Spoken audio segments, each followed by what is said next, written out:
It's a happy day, it's a happy night. Welcome to my channel, please subscribe. Hi honey, what will you do?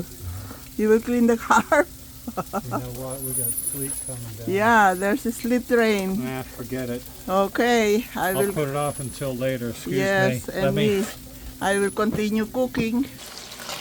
Mapagpalang araw po sa ating lahat. Tayo po ay magluluto ng pansit.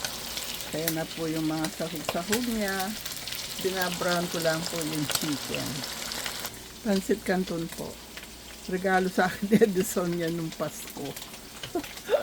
Ayan po yung gagamitin kong pansabaw.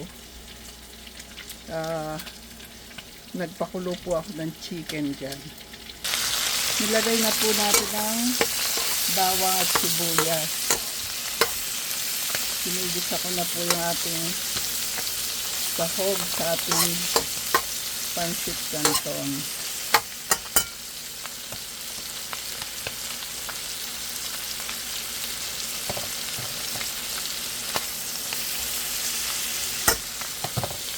Lalagay na rin po natin yung ating carrots para maigisa na siya.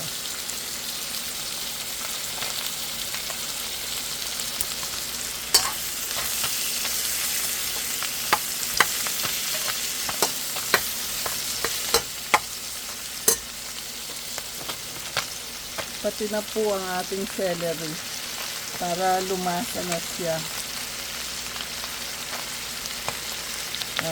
Para lumasa na yung lasa. Lumasa yung lasa. Islit po sa labas, rain and snow.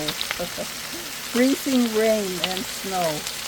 Kaya hindi po kami makalabas. Yung street po namin, nilinis na ng 2 beses. Natatakpan pa rin ng snow ngayon. Kaya magluluto lang po ako. Igigisa na rin po natin ito kasama repolyo.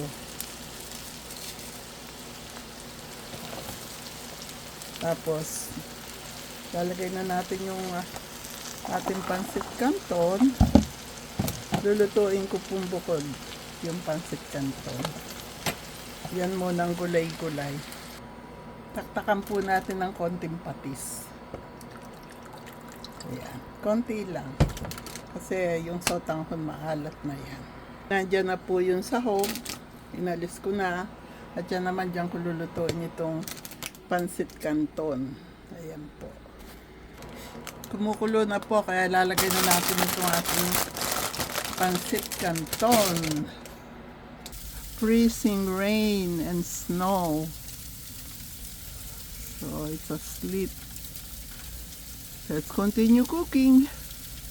Luto na po ang ating pansit canton. Ang dami kong niluto. Yung gustong makikain, punta na rito. God bless us all. I love you all. Thank you. Thank you.